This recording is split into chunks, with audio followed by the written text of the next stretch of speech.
Assalamualaikum warahmatullahi wabarakatuh. Waalaikumsalam warahmatullahi wabarakatuh. Ustaz, saya pernah gagal dalam menikah dengan beberapa wanita karena mereka ada yang beranggapan saya kurang soleh, saya kurang mapan, dan saya tidak mampu menghadirkan kebahagiaan untuk mereka. Akhirnya saya mendapatkan pengalaman bahwa wanita yang sudah ngaji sunnah itu ternyata sombong juga.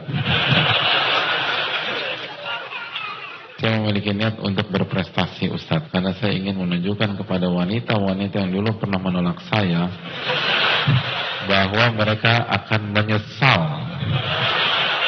karena dulunya pernah memandang saya sebelah mata. Wanita-wanita itu sombong atau kita yang baper? Agak atau bisa jadi dua-duanya enggak, Allah Ta'ala bisawab. Yang pertama, sombong itu batarul haq wa ghamtun nas, menolak kebenaran dan meremehkan manusia. Yang kedua, di dalam ilmu fikih ada bab kafa'ah, bab kesetaraan, dan ulama menjelaskan bahwa hendaknya seorang laki-laki, lebih tepatnya calon suami, levelnya itu setara dengan calon istrinya, syukur-syukur bisa lebih. Kurang direkomendasikan jika kualitas calon suami di bawah istri dalam beberapa aspek. Kalau dipaksakan bagaimana suami di bawah level sang istri? Pernikahannya sah selama suaminya masih muslim, tetapi kurang direkomendasikan karena cukup rentan, bukan hanya berhadapan dengan istri, tapi juga keluarga istri. Karena pernikahan adalah menggabungkan berapa keluarga, hadirin? 4. Keluarga kita aja 2, keluarga ayah kita, keluarga ibu kita. Islam tuh ingin, dan para ulama fikih kita ingin, gap itu benar-benar diminimalisir agar peluang berhasilnya semakin besar, atau margin of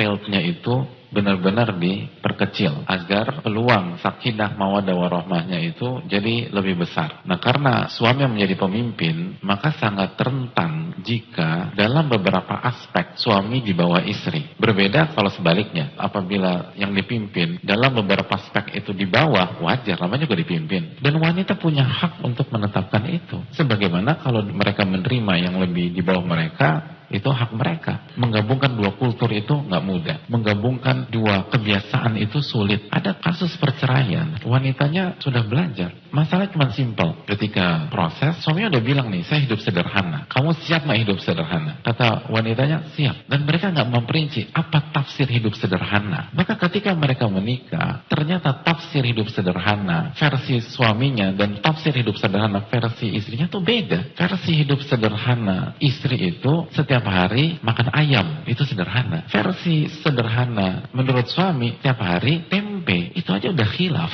gitu. Ini kejadian ini serius.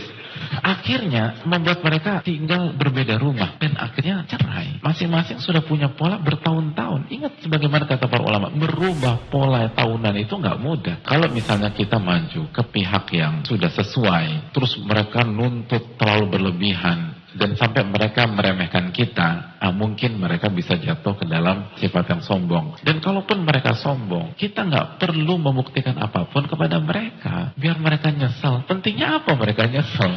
Berarti kita salah orientasi nih. Kita niat tuh mau ngapain sih? Mau menunjukkan bahwa istri kita adalah wanita paling beruntung sedunia karena mendapatkan kita, dan wanita menolak kita, wanita yang paling sengsara sedunia. Buat apa kayak gitu, hadirin? Kata Ibnu Ruslan dalam Az-Zubat, pernikahan itu disunahkan untuk orang yang butuh pendamping untuk bisa bertakwa dan selamat masuk ke surga Allah Subhanahu wa taala. Dan untuk bisa menjadi orang bertakwa dan masuk ke surga Allah, kita harus jadi orang yang ikhlas dan orang yang ittiba, mengikuti Nabi SAW. Dan orang yang ikhlas gak peduli kata orang selama dia mencari ridho Allah Tabaraka wa Ta'ala.